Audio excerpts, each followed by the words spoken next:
Concussion crisis in the NFL. A federal judge has rejected the $765 million settlement between the league and former players suffering head injuries, saying that may not be enough to compensate everyone affected. ABC's Ryan Smith is tracking the case. This morning, the NFL's biggest blow yet.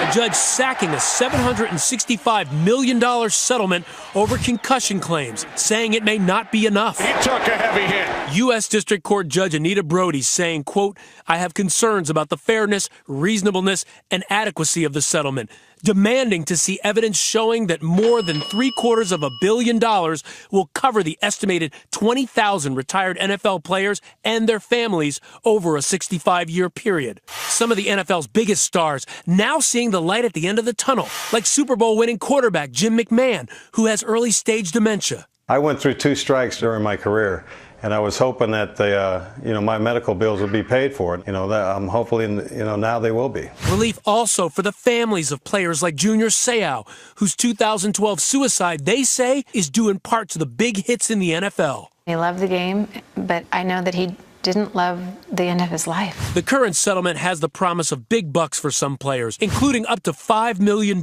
for players diagnosed with ALS and up to $3.5 million for players with diseases like Alzheimer's and Parkinson's. The judge fears that money may run out.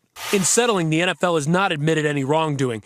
The league and the players' attorneys unfazed by this development. The NFL saying Judge Brody's request for more information is, quote, a step towards preliminary approval, while the players' attorneys say they are, quote, confident it'll get done. This judge has said, I want to satisfy myself the deal works. So I just want to say to the players, sit tight. This is part of the process. This deal is going to be approved. Still, at the end of the day, the judge is the ultimate referee. The players can choose to opt out of the deal and file their own lawsuits, but if too many do, the settlement could be in jeopardy. So the question now becomes, if the judge doesn't think the settlement is enough, will the players? George? Big question. Okay, Ryan, thanks very much.